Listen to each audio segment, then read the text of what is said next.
If you like what you're hearing, you can support me on Patreon, patreon.com/mtgbooks, or search me up, Phil Dawson. Thank you.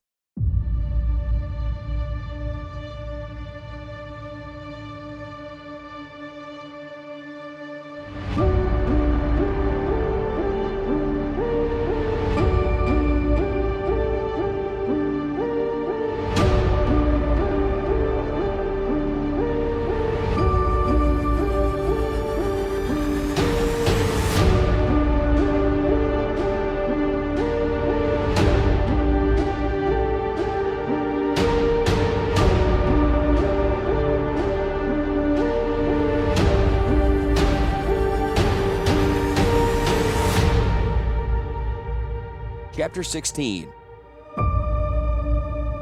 Decision.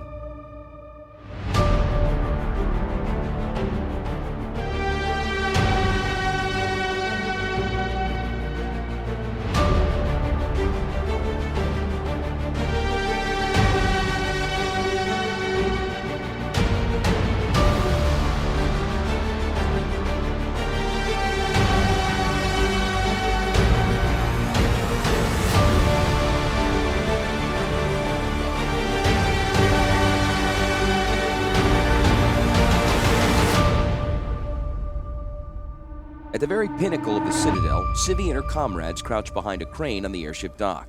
A few yards away, Predator floated gently, tethered to the platform by a half-dozen thick cables. The airship's massive deck gun, which fired a huge barbed harpoon against enemy airships, had just been lowered to the deck by another crane. Gangs of Mogs tugged on lines, rocking the gun carriage back and forth until it slipped onto the prepared barbette.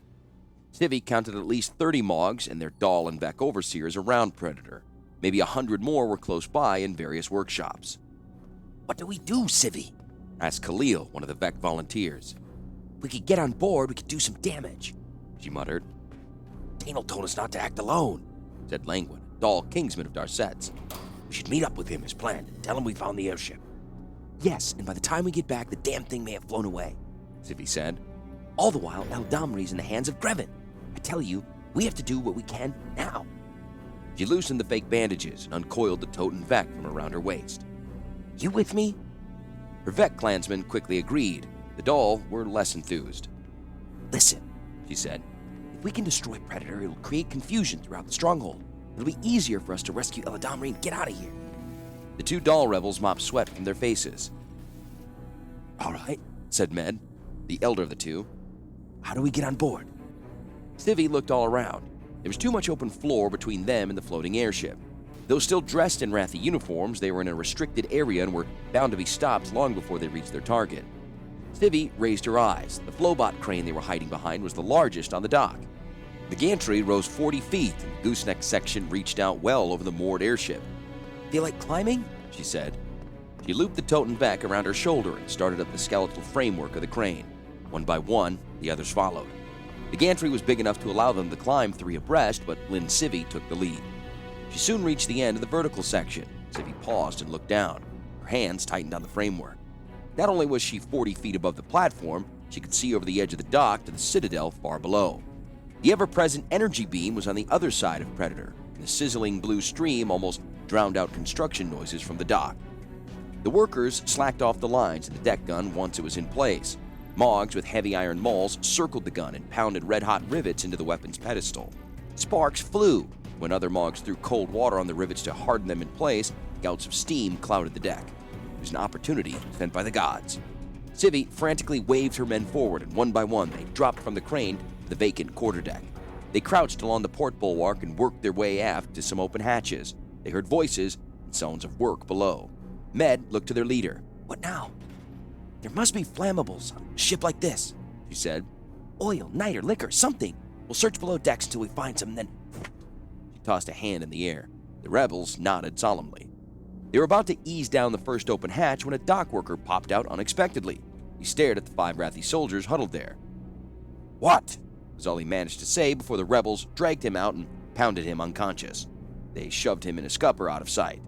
Civi unslung the Toten Vec. With gestures, she indicated she'd go first. Step by step, she descended the wide ladder into the ship. The air was heavy with the smell of hot metal and freshly cut wood. Civvy let the knife head of her weapon dangle by a few inches of cord.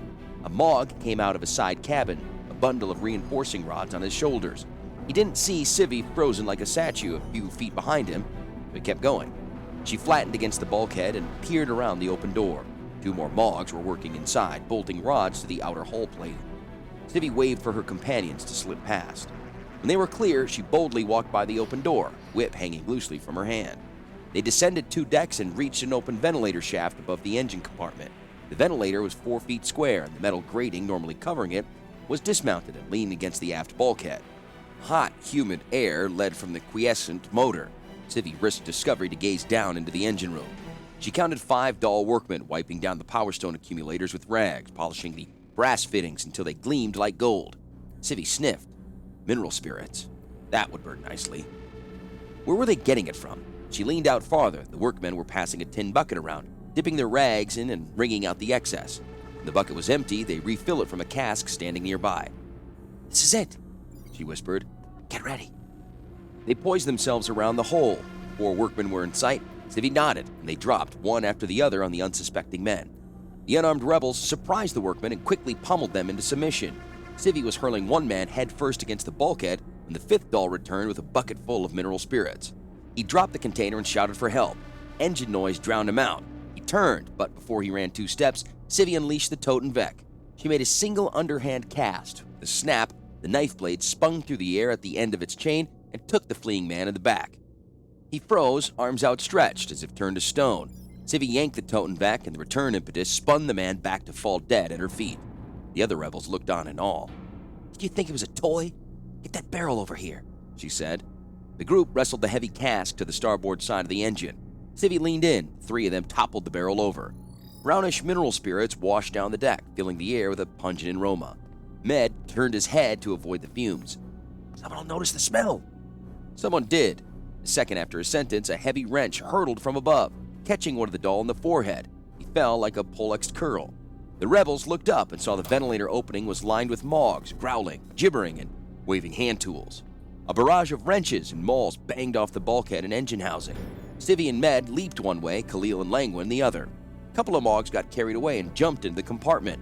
The floor was slick with the spirits, and they slipped and fell heavily. This didn't prevent other Mogs from leaping down on top of their friends. 2 of them fell on the helpless doll who had been hit by the wrench and clubbed him to death. The remaining rebels were divided by the massive engine and a growing swarm of Mogs. A Mog covered in spirits got up waving his maul. Civvy flicked the Toten Vec blade into his warty chest. It hardly seemed to mind. She and Med exchanged worried looks. "Tougher than they look," Med observed. Civvy frowned. "They just have to find a soft spot." She did, bearing the 8-inch iron blade in the Mog's left eye. It shrieked and fell, kicking the deck with its stumpy legs. "Let's get out of here," Med shouted. "Khalil, Langwin, try to make it to the main deck." Langwin dodged a blow and waved that he understood. "We need a torch," Civvy cried. A wrench caromed off the bulkhead beside his head. The tool scraped against his borrowed helmet. "Flint? Steel? Thought this was a raid, not a camping trip." They backed out of the forward hatch. Med slammed shut the door.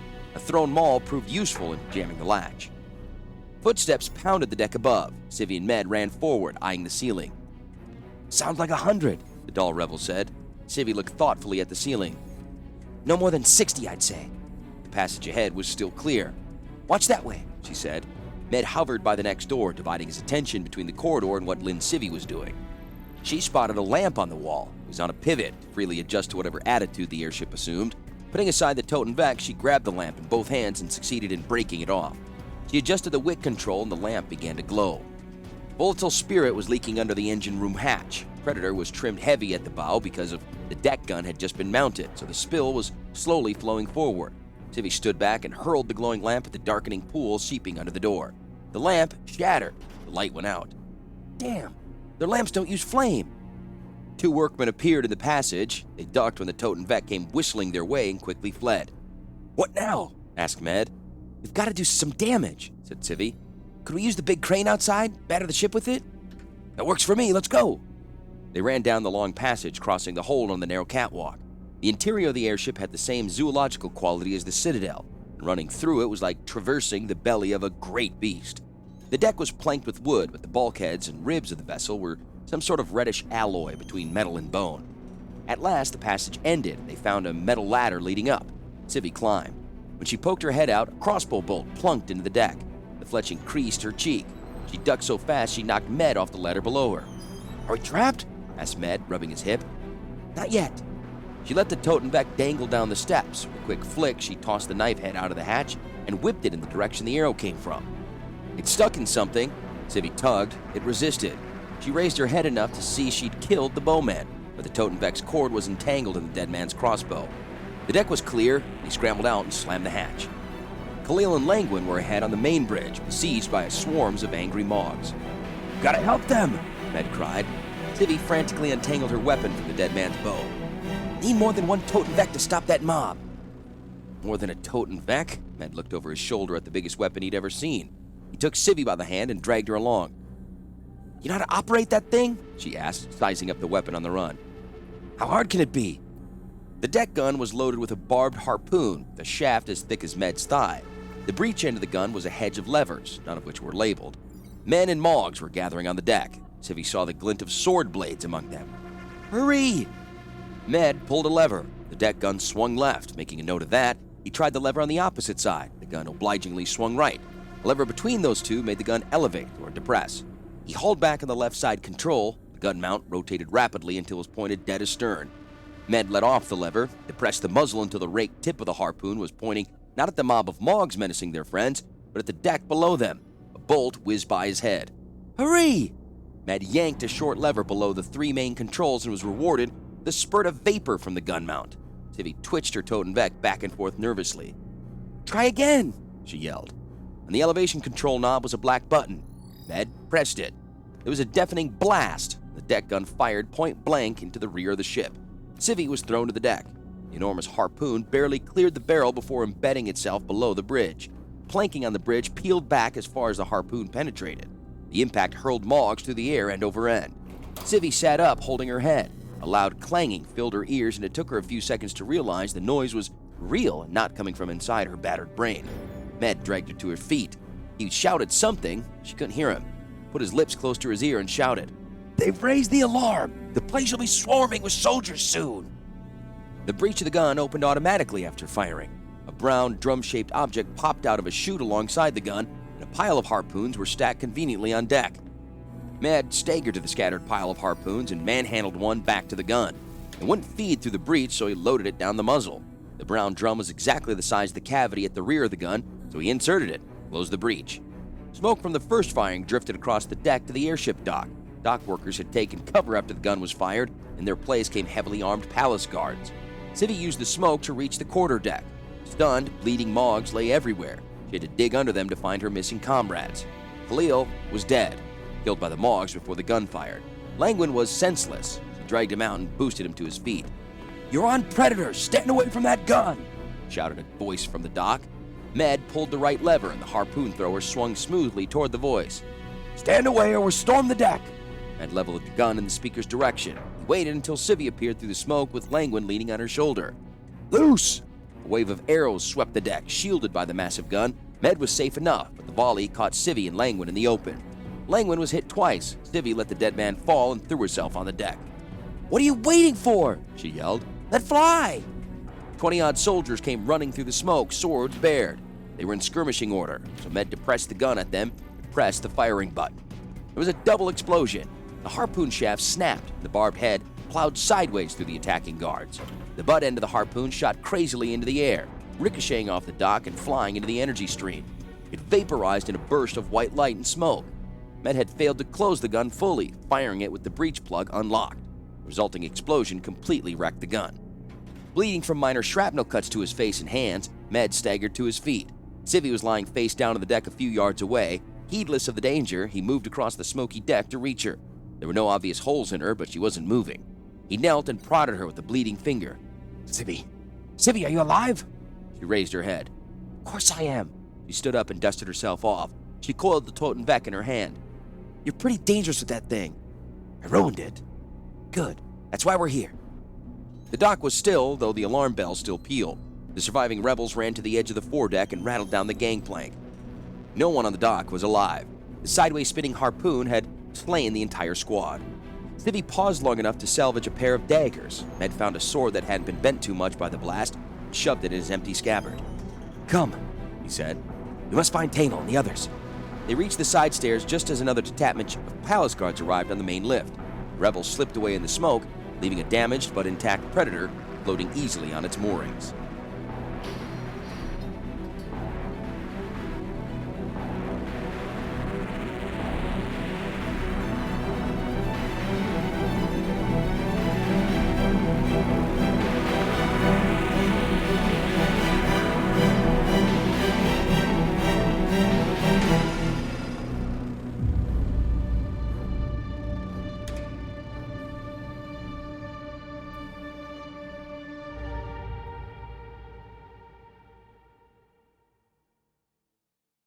He never cried out. Grevin admired him for that. The questioning went on for hours, without result. Grevin and the Mog warders went through their standard repertoire of branding irons, thumb screws, and pinchers. Eladamri never screamed, never begged for mercy. He cursed for a while, then fell silent. His resistance spooked the Mogs, and they began to slip away from the session. By midnight, no one was left in the cell but Grevin and the stubborn rebel leader. The Vec warrior poured himself a cup of tepid water. He sat down on a low stool and studied the enemy who had so long eluded him. Unlike the common soldiers of Rath, Grevin never believed Eladamri had magical powers. He understood, or thought he understood, the mind of a dedicated fighter. When Eldamari exhausted his interrogators and revealed nothing of his plans, his organization, or himself, Grevin felt bereft of understanding. He was just a middle-aged elf of no great size or physical strength. He didn't preach about freedom and liberty the way some rebel prisoners did. He said nothing. He endured. "What's your secret?" Grevin asked. Hanging by his wrists, Eladamri twisted slowly with the torsion of the rope. He'd escaped into unconsciousness, but he was still visibly breathing.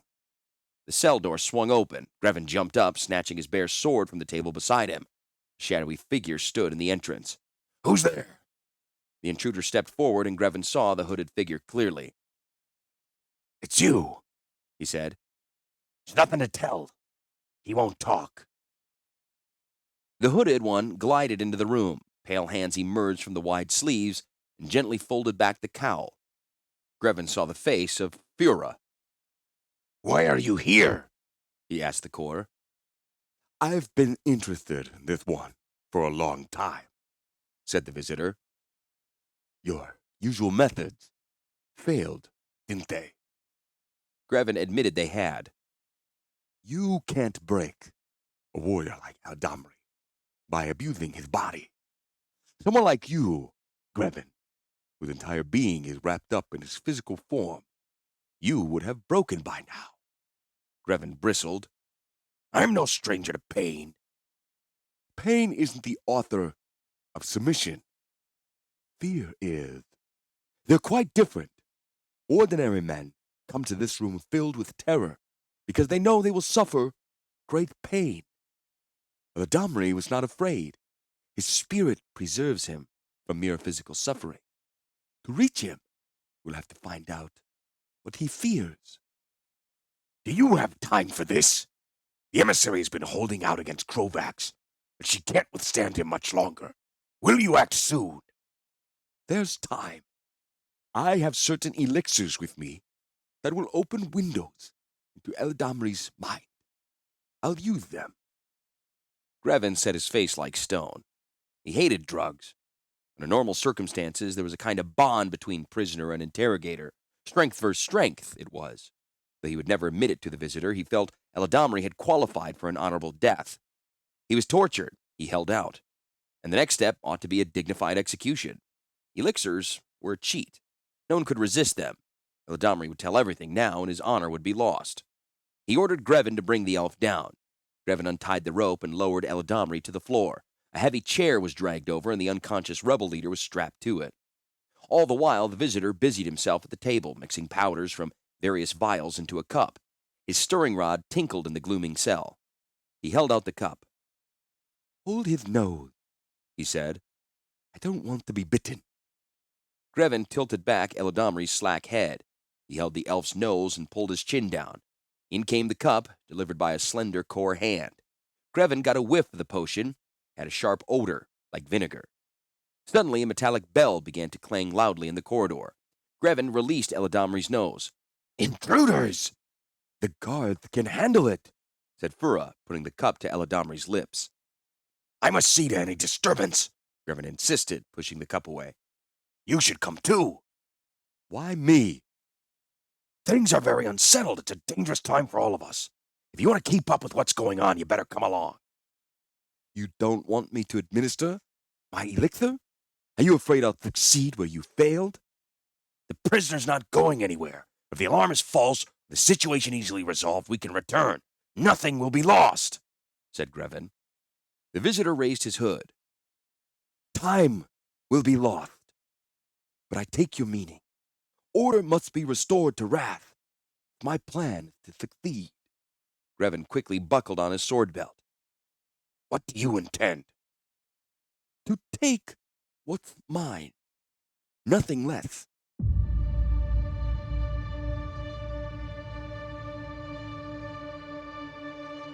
Tainel and his team descended into the bowels of the Citadel in search of an airship docking station. None of them knew their way around, and the deeper they penetrated the labyrinthine recesses of the flowstone works, the more lost they became. Don't these people believe in signs? Tainel asked in exasperation. He thought as long as they kept going down, they would eventually find evidence of the airship dock. No such luck occurred. Before long, the rebels found themselves negotiating tunnels too low for them to stand in. The air was oppressively hot and humid, and the lower they went, the hotter it got. They'd not encountered any people for quite some time. This did not mean the tunnels were unoccupied. As Tainel and his men crept along, stepping over ridges in the ribbed floor, they saw strange creatures moving about in the semi-darkness. One numerous creature had an egg-shaped body about the size of a water pail. It walked on two long legs, bent backward at the knee. Covered in bare, spotty skin, it had no discernible head. The creature smelled like rotten meat. It paid no attention to the rebels, who pressed themselves against the wall and let the headless thing hop by. Moving on, they reached a narrow vertical shaft. The top was lost in profound darkness. The bottom glowed brightly with a pulsating red light. A rushing sound, like deep waters pouring over a precipice, boomed up the shaft. There's light down there, Tainel said.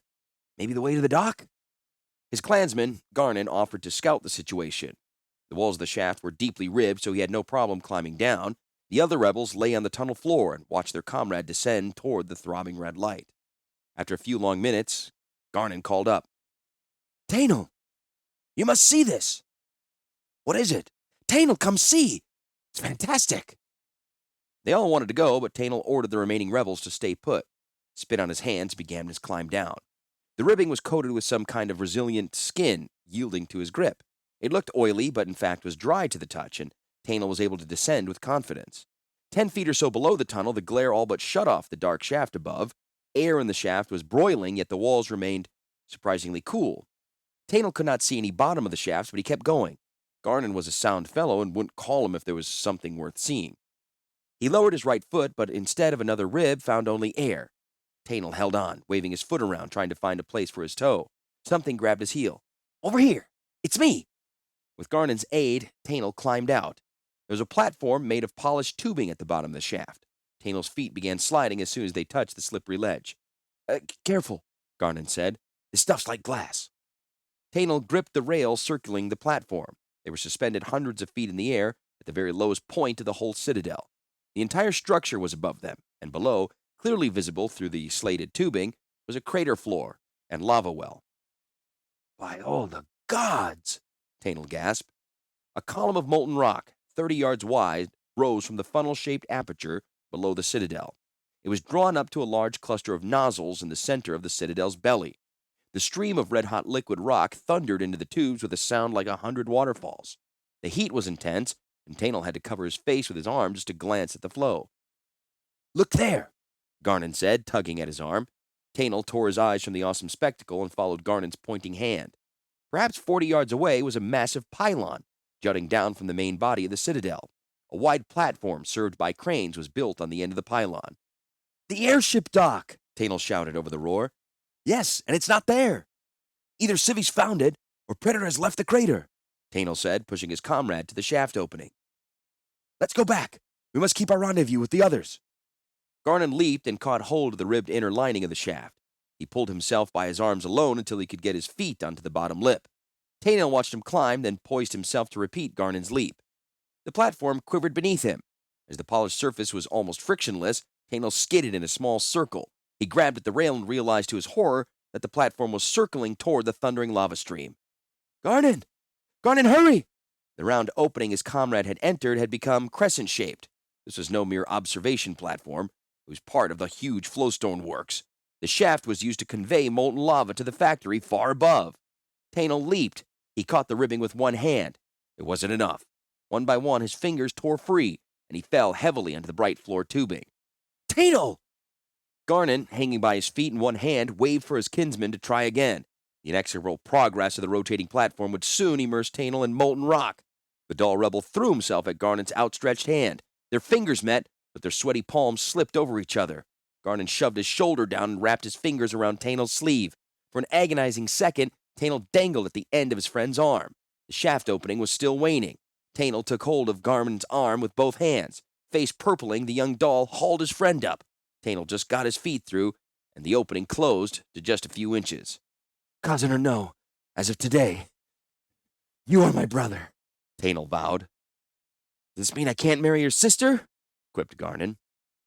Tainel and Garnon struggled for breath in the relatively cool shaft. When they were able, they climbed to the intersecting tunnel. Carreno, Velen, and Seamus were not at the end of the tunnel where they'd left them. They retraced their steps through the tunnel. After calling quietly for their comrades and receiving no answers, Tainel paused to listen. Hear that? A soft tearing sound was coming from down the corridor. Garnon nodded. I hear. They crept on, senses straining to detect any danger. The tunnel curved to the left and rose. Rounding the curve, Tainel spotted something lying on the floor some yards ahead. Part of the object was moving. As they slowly closed, Tainel made out a pair of booted feet lying motionless on the floor. The remnant of a dirty Rathi army mantle was draped over its chest. It was a corpse, one of their men. He couldn't tell which one. Standing on the corpse's back was one of those spotty two-legged creatures. It didn't have a head, but it had a mouth full of crooked needle-like teeth. It pivoted its jaws down and took another bite of the body. Garnon saw it too, and drew in his breath with a sharp hiss. Tainel ran forward and kicked the hideous scavenger with all his might. It squealed and went flying. Ominously, there were answering squeals from the darkness. Lots of them. Filthy little monsters, Tainel said. Wonder how many more of them are out there. I don't care to find out, Garnon replied. The mysterious death of their comrade and the disappearance of the other two men put haste in their stride. When Garnon and Tainel emerged in a normal-sized, well-lit corridor in the lower palace, they paused again to catch their breath. You reckon they were captured or eaten? Asked Garnon.